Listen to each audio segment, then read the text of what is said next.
नमस्कार, स्वागत है आप सभी का देवभूमि समाचार में। मैं आपके साथ निकिता कश्यप। बुलेटिन की शुरुआत करते हैं। स्वतंत्रता दिवस का राज्य स्तरीय मुख्य समारोह इस बार भी पूरे गर्व, उत्साह और उमंग के साथ मनाया जाएगा। आपको बता दें कि मुख्यमंत्री पुष्कर सिंह धामी 15 अगस्त को सुबह 10 बजे परेड ग्राउंड में ध्वजारोहण करेंगे, तो वहीं प्रदेश की जनता को संबोधित भी करेंगे। आपको बता दें कि कार्यक्रम में उत्तराखंड के समृद्ध लोक संस्कृति, स्वतंत्रता संग्राम के सेनानियों और राज्य के आंदोलनकारियों को विशेष सम्मान देने की व्यवस्था की गई है। तो वहीं समारोह की तैयारियों को लेकर जिलाधिकारी सविन बंसल ने परेड ग्राउंड का निरीक्षण कर सभी व्यवस्थाओं की समीक्षा भी की। उन्होंने बैठक व्यवस्था, सुरक्षा, ट्रैफिक, विद्युत, पेयजल, स्वच्छता और स्वागत सत्कार की व्यवस्थाओं को अंतिम रूप देने का भी निर्देश दिया है। तो वहीं डीएम ने मंच, साउंड सिस्टम, लाइव प्रसारण और फोटो गैलरी के साथ साथ सेफ हाउस जैसी सभी व्यवस्थाओं को समयबद्ध रूप से पूर्ण करने के लिए नोडल अधिकारियों को निर्देशित किया है। पुलिस परेड और सलामी कार्यक्रम की भी पूरे तरीके से तैयारियां कर ली गई हैं।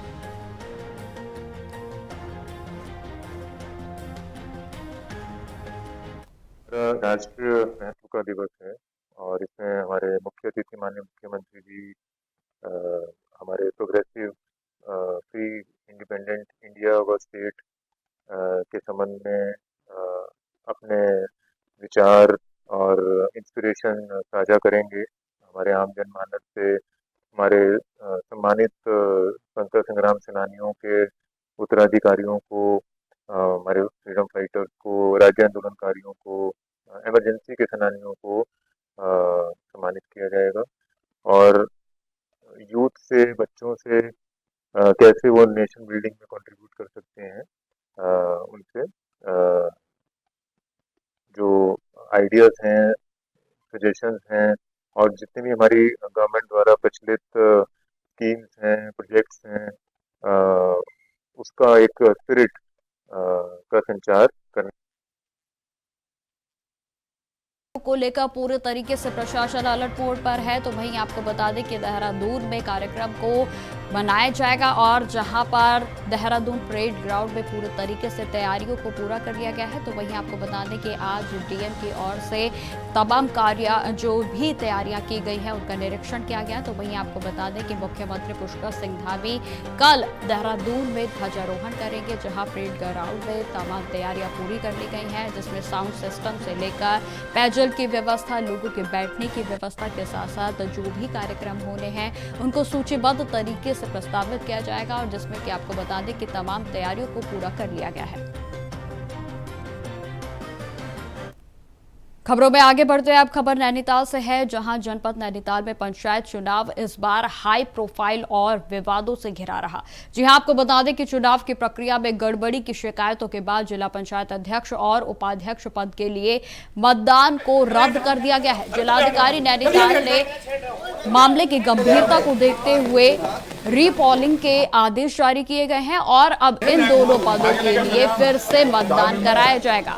आपको बताते चले कि निर्वाचन आयोग की गाइडलाइंस के अनुसार नई तारीख जो है वो तय कर दी गई है। प्रशासन ने कहा है कि पूर्ण मतदान जो है वो किया जाएगा और जहां पर मतदान के दौरान सख्त निगरानी, पारदर्शिता सुनिश्चित की जाएगी ताकि लोकतांत्रिक प्रक्रिया पर कोई भी सवाल ना उठे। तो वहीं आपको बता दें कि नैनीताल में हाई प्रोफाइल पंचायत चुनाव एक बार फिर से सवालों के घेरे में है और जिसमें दीपक सिंह मेवाड़ी इसको उठा ले गए।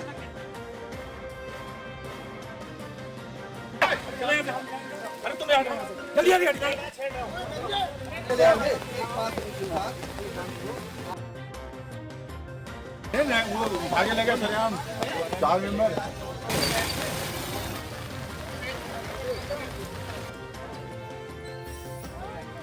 जानकारी के साथ नैनीताल से सबीर हमारे साथ जुड़ गए हैं। तो सबीर, जिस तरीके से नैनीताल हाई प्रोफाइल पंचायत चुनाव में से एक है और अब इस पर दोबारा से चुनाव होंगे, क्या है पूरी जानकारी? पूरे उत्तराखंड में जिला पंचायत अध्यक्ष और पद के लिए आज मतदान और नैनीताल में भी मतदान शुरू हुआ था, लेकिन जब सवेरे कांग्रेस के लिए जिला पंचायत सदस्य हैं और वो जब मतदान के लिए केंद्र की तरफ बढ़े तो कुछ लोगों द्वारा उनको अपमान कर दिया गया, जिसमें 4 से 5 जो उनके सदस्य थे उनको अपहरण हुआ और उनको कोई गाड़ी में बिठाकर ले गया। उसके बाद देखिए कांग्रेस ने पूरा आरोप जो है बीजेपी पर लगाया और पुलिस पर लगाया कि उन्होंने बीजेपी की मदद करी है और पुलिस ने अपने सामने अफवाह होते हुए देखा, लेकिन उन्होंने जो कांग्रेस की है किसी की भी मदद नहीं करी। इसके बाद देखिए तो जिला पंचायत अध्यक्ष जो कांग्रेस के हैं और उपाध्यक्ष हैं, जो 10 जो सदस्य थे, ये सब हाईकोर्ट की तरफ गए। हाईकोर्ट में की अच्छा बाजी सुरक्षा को लेकर और जो है मतदान को लेकर हाईकोर्ट ने पूरे मामले की सुनवाई करी और एसएसपी नैनीताल 4:30 बजे जो मिसिंग जो जिनका अपहरण हुआ था पंचायत से का, उनको ढूंढने के लिए कहा था और कोर्ट में पेश होने के लिए कहा था। लेकिन देखिए दिन भर जो है वो उनको हुई और जो 10 सदस्य ने उनको भी सुरक्षा मुहैया कराई।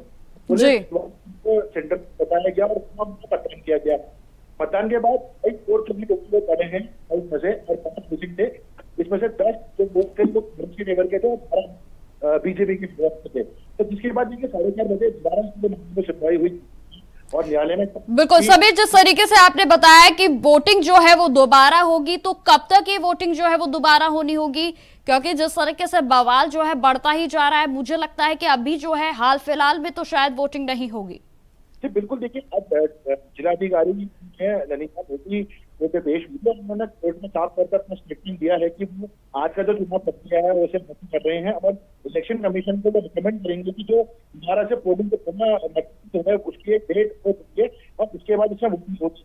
हालांकि देखिए पूरे मामले की सुनवाई जो है रखती है, लेकिन उससे पहले नैनीताल जो पुलिस महकमा है उनको सख्त निर्देश दिए हैं।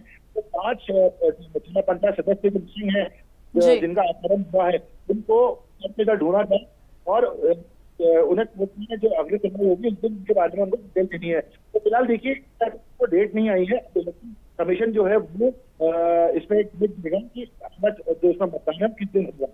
तब तक का अभी जो ये जो मतदान जिला पंचायत का वो रोक दिया गया है। ठीक है समीर, तमाम जानकारी के लिए आपका बहुत बहुत धन्यवाद। तो जिस तरीके से आपको बता दें कि लगातार विवादों के बीच जो है अब जिला पंचायत अध्यक्ष पद के लिए दोबारा से वोटिंग होगी। फिलहाल खबरों में आगे बढ़ते हैं। अब खबर जो है डोईवाला से है, जहां पर ब्लॉक में कांग्रेस ने एक तरफा प्रदर्शन करते हुए तीनों प्रमुख पदों ब्लॉक प्रमुख और ज्येष्ठ के साथ साथ कनिष्ठ ब्लॉक भी प्रमुख में शानदार जीत दर्ज की है। आपको बता दें कि कांग्रेस के गौरव सिंह चौधरी ब्लॉक प्रमुख बन गए हैं, तो जबकि धनवीर सिंह और बीना देवी ने क्रमांश ज्येष्ठ व कनिष्ठ के ब्लॉक प्रमुख पद पर जीत हासिल की। इस नतीजे से कांग्रेस को डोईवाला क्षेत्र में नया राजनीतिक बल मिला है, तो वहीं बीजेपी को करारी शिकस्त झेलने को पड़ी। आपको बता दें कि यहां तक कि बीजेपी को महज 13 वोटों पर ही बीजेपी जो है वो सिमट गई। तो वहीं आपको बता दें कि कांग्रेस की जीत के बाद पार्टी कार्यकर्ताओं में जबरदस्त उत्साह देखने को मिल रहा है।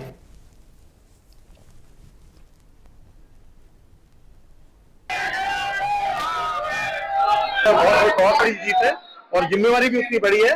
मैं धन्यवाद देना चाहूंगा हमारे सभी साथियों का जिन्होंने हमारा समर्थन किया। उम्मीदें रखी और सारी उम्मीदों पे हम कोशिश करेंगे खरा उतरने की। बिल्कुल पूरा ब्लॉक नहीं, पूरा जिला देहरादून कांग्रेस नहीं होता है। चैलेंजिंग तो कुछ नहीं था, ऐसा नहीं था कि चैलेंज, लेकिन कि चाहे लड़ाई छोटी हो बड़ी, उसको लड़ाई को लड़ाई की तरीके से लड़ना पड़ता है। और मैं फिर अपने जितने साथी हैं जो इस लड़ाई में मेरे साथ शामिल थे, उन सबका धन्यवाद देता हूँ। खबरों में आगे बढ़ते हैं। आगामी मानसून सत्र को लेकर विधानसभा में आज एक उच्च स्तरीय बैठक का आयोजन किया गया और जिसकी अध्यक्षता विधानसभा अध्यक्ष ऋतु खंडूरी ने स्वयं की। आपको बता दें कि बैठक में मुख्य सचिव आनंद वर्धन के साथ साथ डीजीपी दीपक सेठ सहित प्रदेश के सभी प्रमुख अधिकारी मौजूद रहे। बैठक का मुख्य उद्देश्य मानसून सत्र को सुरक्षित, व्यवस्थित और प्रभावी ढंग से संचालित करना था। बैठक में सुरक्षा व्यवस्था, विधायी कार्यों की रणनीति और अन्य जरूरी बिंदुओं पर विस्तार चर्चा की गई। ऋतु खंडूरी ने जानकारी देते हुए बताया कि सत्र की सभी तैयारियां पूरी कर ली गई हैं और विधायकों के प्रश्न भी समय से प्राप्त हो चुके हैं। उन्होंने सभी जनप्रतिनिधियों से अपील की है कि सत्र के दौरान शांति बनाए रखें ताकि लोकतांत्रिक प्रक्रिया सार्थक और सफल हो सके। जी, आज हम लोगों ने जो हमारे रूटीन में होती है सुरक्षा बैठक का सत्र से पहले, उसको आज हमने किया है। उसमें सारी चर्चाएं हुई हैं, सुरक्षा से लेकर आवास से लेकर किस तरह से पानी बिजली की वहाँ पे सुविधाएं रहेंगी और जो हमारे साथ स्टाफ चलेगा जो लोग वहाँ पे पहुँचेंगे उनके लिए किस तरह से हम सुविधाएं दे सकते हैं ताकि जो सत्र चले वो ठीक से चले और सभी को, किसी को भी वहाँ दिक्कत ना हो। यही सारी चीजें हम लोगों ने आज डिस्कस। खबरों में आगे बढ़ते हैं। मुख्यमंत्री पुष्कर सिंह धामी ने काशीपुर स्थित एक निजी होटल में आयोजित विभाजन की विभिक्षिका स्मृति दिवस कार्यक्रम में वर्चुअल माध्यम से प्रतिभाग किया और इस अवसर पर उन्होंने विभाजन की विभिक्षिका स्मृति स्थल का शिलान्यास भी किया। आपको बता दें कि कार्यक्रम के दौरान मुख्यमंत्री ने विभाजन की पीड़ा को याद करते हुए कहा कि यह दिवस हमें उन लाखों लोगों की याद दिलाता है जिन्होंने 1947 के विभाजन के समय जान माल की भारी क्षति झेली और अपने घर परिवार से बिछड़ गए। वहीं आपको बता दें कि मुख्यमंत्री ने आगे यह भी कहा कि भारत की आजादी के समय एक और जहां देशवासी जश्न मना रहे थे तो वहीं दूसरी ओर लाखों लोगों को अपने घर, जमीन और परिजनों से हाथ धोना पड़ा। उन्होंने बताया कि वर्ष 2021 में प्रधानमंत्री नरेंद्र मोदी के द्वारा इस दिन को विभाजन की विभिक्षिका स्मृति दिवस के रूप में मनाने का निर्णय लिया गया ताकि देश विभाजन के दौरान हुए बलिदानों को कभी ना भूले और नई पीढ़ी को भी इस इतिहास की जानकारी मिल सके। मैं निवेदन करूंगा हमारे साथ है जिसका इनॉग्रेशन अभी सब लोगों ने किया है 5 जन्य। मैं इसका बहुत पहले पत्रकार भी रहा हूं जिसमें कई चीजें वास्तविकता हैं। आप इसके पढ़ेंगे तो आपके आंसू भी निकल आएंगे। कुछ सीन इसमें इन्होंने वो दर्ज किए हैं जो हम लोग बोलते नहीं हैं कई जगहों पर, किस तरह से डायरेक्ट प्रकार से इस हिंसा को झेला गया उसको हम भूल नहीं सकते।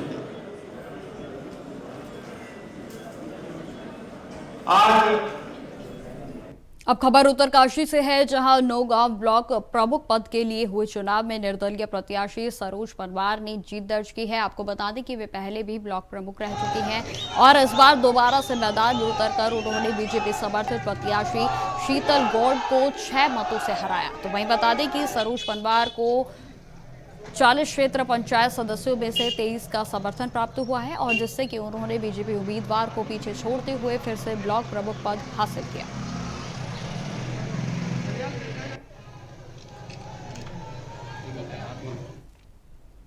खबरों में आगे बढ़ते हैं। आपको बता दें कि हर्षिल हेलीपैड पर एक बार फिर से चिनूक हेलीकॉप्टर की उड़ान मौसम के कारण रुक गई है। सुबह करीब 11:30 बजे चिनूक हर्षिल हेलीपैड पर लैंड हुआ था और उसने करीब 27 लोगों को अपने भीतर बैठा भी लिया था, लेकिन आपको बता दें कि एक बार फिर से खराब मौसम की वजह से चिनूक की उड़ान नहीं भर सका। तो वहीं करीब दोपहर के 2 बजे तक चिनूक एक बार फिर से उड़ान भरने के लिए तैयार किया गया था, लेकिन मौसम में सुधार न होने के कारण दूसरी बार भी उड़ान को रद्द करना पड़ा। लगातार खराब मौसम के चलते राहत और बचाव कार्यों पर असर पड़ रहा है, तो वहीं यात्रियों को हेलीपैड पर इंतजार भी करना पड़ रहा है।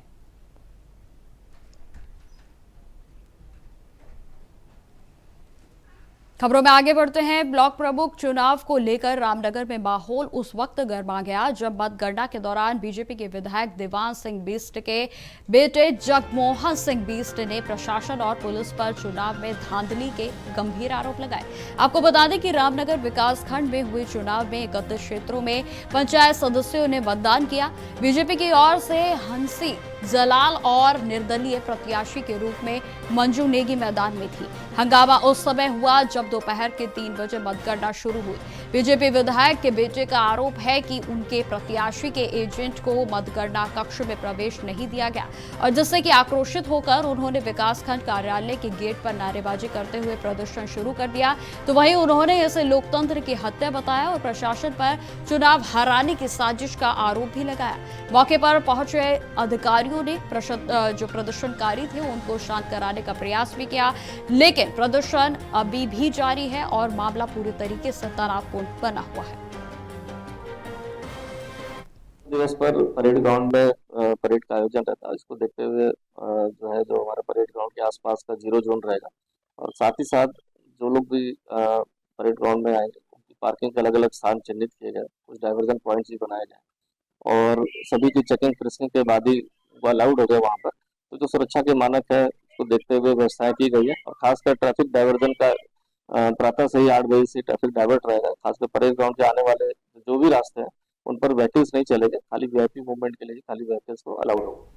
अब खबर कर्णप्रयाग से है, जहां पर ब्लॉक प्रमुख पद के लिए चुनाव में बीजेपी प्रत्याशी दीपिका मेखुरी ने 3 मतों से जीत को दर्ज किया है। आपको बता दें कि जिस तरीके से जीत को हासिल किया उसके बाद जश्न का माहौल बना हुआ है, तो वहीं मतगणना पूरी होते ही कार्यकर्ताओं ने ढोल नगाड़ों और मिठाई बांटकर दीपिका की जीत का जश्न मनाया। आपको बताते चले कि नवनिर्वाचित ब्लॉक प्रमुख दीपिका मेखुरी ने जीत के बाद कहा कि वे क्षेत्र के विकास कार्यों को प्राथमिकता देंगे और महिलाओं के सशक्तिकरण को लेकर सरकार के साथ मिलकर कार्य करेंगे। उन्होंने जनता का आभार जताते हुए विश्वास दिलाया है कि जन भावनाओं के अनुरूप ही कार्य किया जाएगा।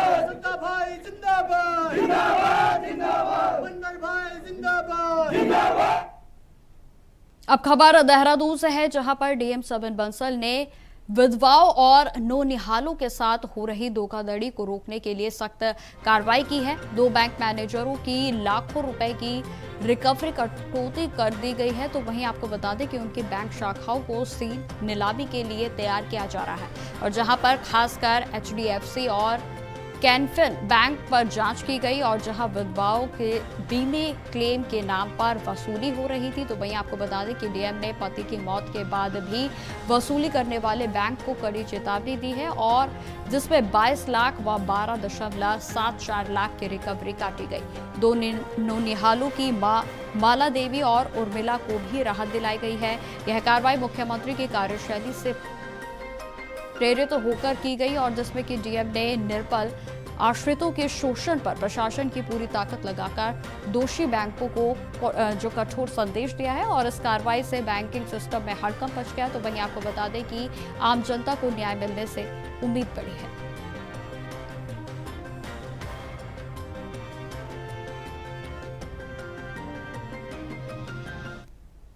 देहरादून से ऋषिकेश तक प्रशासन ने अवैध निर्माण के खिलाफ कड़ा प्रहार किया है। आपको बता दें कि सहसपुर में 12 बीघा अवैध प्लांटिंग ध्वस्त कर दी गई है, जबकि कल्याणपुर में बुलडोजर की गड़गड़ाहट सुनाई दी, और जहां पर विकास नगर में नानक स्टेशनरी के पास भी एक अवैध भवन को सील कर दिया गया। आपको बताते चले कि अठुरवाला डोईवाला में व्यावसायिक निर्माण पर भी सीलिंग की कार्रवाई की गई है, जहां पर मौके पर भारी पुलिस बल भी तैनात रहा। तो वहीं ऋषिकेश आवास विकास में 2 बहुमंजिला अवैध भवनों को भी सील कर दिया गया है, और जिससे बड़े बिल्डरों पर प्रशासन की सख्ती स्पष्ट हो गई है। तो वहीं आपको बता दें कि कांवली रोड देहरादून में भी संयुक्त सचिव के आदेश पर अवैध निर्माण को सील किया गया है। प्रशासन का साफ तौर पर कहना है कि ये कार्रवाई नियमों के उल्लंघन को रोकने और शहर की अवैध कब्जेदारी जो भी है उसको खत्म करने के लिए किया गया है। अधिकारियों ने कहा है कि आगे भी ऐसी कड़ाई से प्रतिबंध जारी रहेंगे ताकि कानून का पालन सुनिश्चित हो सके।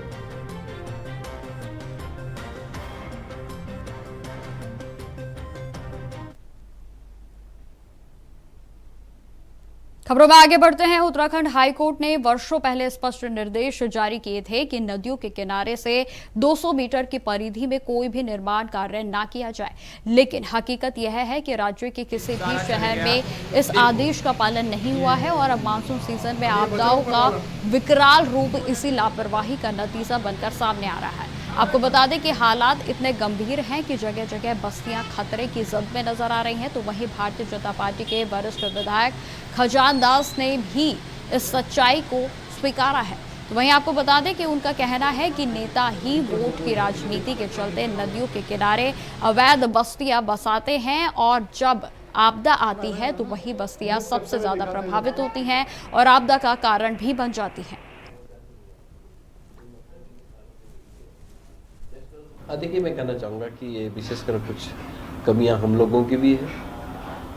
हम नदी नालों में लोगों को बसाने का काम भी करते हैं, स्वयं जनप्रतिनिधि भी इसके लिए जिम्मेदार हैं। हम सारी व्यवस्थाएं वहाँ पर उपलब्ध करवा देते हैं, सड़क, पानी, बिजली। पहले ही ये जिस तरह से चिन्हित किया गया था कि 200 मीटर की परिधि में कोई निर्माण कार्य नहीं होना चाहिए, फिर भी लोग नहीं मानते हैं, और आज ये खामियाजा भुगतना पड़ रहा है। ये फिर सरकार की जिम्मेदारी बन जाती है कि यदि नहीं बनाने देते हैं तब भी जिम्मेदार हैं, और बनाने देते हैं तो इस तरह की घटनाएं होती हैं। इसलिए आइंदे के लिए हमको खबरों में आगे बढ़ते हैं। केदारनाथ यात्रा मार्ग पर श्रद्धालुओं पर हुए लाठीचार्ज को लेकर कांग्रेस ने बीजेपी सरकार पर कड़ा हमला बोला है। आपको बता दें कि कांग्रेस के मुख्य प्रवक्ता गरिमा मेहरा दसूरी ने इस घटना को अतिथि देवो भव संस्कृति पर काला धब्बा बताया। तो उन्होंने यह भी कहा कि यात्रा के दौरान श्रद्धालुओं पर लाठीचार्ज करना पूरी तरह से असंवेदनशीलता और कुप्रबंधन का परिचायक है। तो वहीं गरिमा ने आरोप लगाया है कि जब मौसम खराब था और प्रशासन ने रेड अलर्ट को जारी किया था, तब यात्रा को रोकने के बजाय भक्तों पर लाठियां बरसाई जाना बिल्कुल शर्मनाक है। उन्होंने कहा कि चारधाम यात्रा न केवल धार्मिक आस्था का प्रतीक है, बल्कि उत्तराखंड की पहचान है और राज्य की अर्थव्यवस्था का भी महत्वपूर्ण हिस्सा है। इसलिए श्रद्धालुओं के साथ इस तरह का दुर्व्यवहार पूरी तरह से अस्वीकार्य है। आज केदारनाथ यात्रा मार्ग पर सोनप्रयाग में जो कुछ भी हुआ वो बहुत ही विभत्स और भर्त्सनीय है। वो कुप्रबंधन और असंवेदनशीलता की पराकाष्ठा है। जब आपके पास व्यवस्थाएं नहीं हैं, तो फिर आप बड़े बड़े विज्ञापनों के जरिए क्यों देश और दुनिया के लोगों को संदेश देते हैं कि आइए हमारी चारधाम यात्रा पर। अब तो हम साल भर चारधाम यात्रा शुरू करने जा रहे हैं। शीतकालीन यात्रा, ग्रीष्मकालीन यात्रा, ऑल वेदर रोड चकाचक हमारे पास है। ये सारी बातें आप ही के द्वारा तो कही गई। और मैं अभी भाजपा के प्रवक्ता सुरेश जोशी को सुन रही थी। उन्होंने कहा कि शायद इन श्रद्धालुओं को पता नहीं था, जानकारी नहीं थी कि रेड अलर्ट है उस क्षेत्र में, रुद्रप्रयाग में, और शायद यात्रियों को नहीं पता था कि यात्रा बाधित की गई है। तो जब ये बात स्वयं भाजपा स्वीकार कर रही है कि यात्रियों को नहीं पता था, तो ऐसे में क्या ये सलूक किया जाता है? यह है आपका अतिथि देवो भव की संस्कृति। ये तो काला धब्बा है जो आप लाठी चार्ज उन पर कर रहे हैं। आस्थाओं पर चोट नहीं मारी जाती, लाठी नहीं मारी जाती। एक तरफ कांवड़ियों पर के पांव पखारेंगे, हेलीकॉप्टर से पुष्प वर्षा करेंगे, वहीं दूसरी तरफ इनका क्या दोष है? तो फिलहाल मेरे साथ इस बुलेटिन में इतना ही। देश दुनिया की तमाम खबरों की जानकारी के लिए बने रहे हमारे साथ। नमस्कार।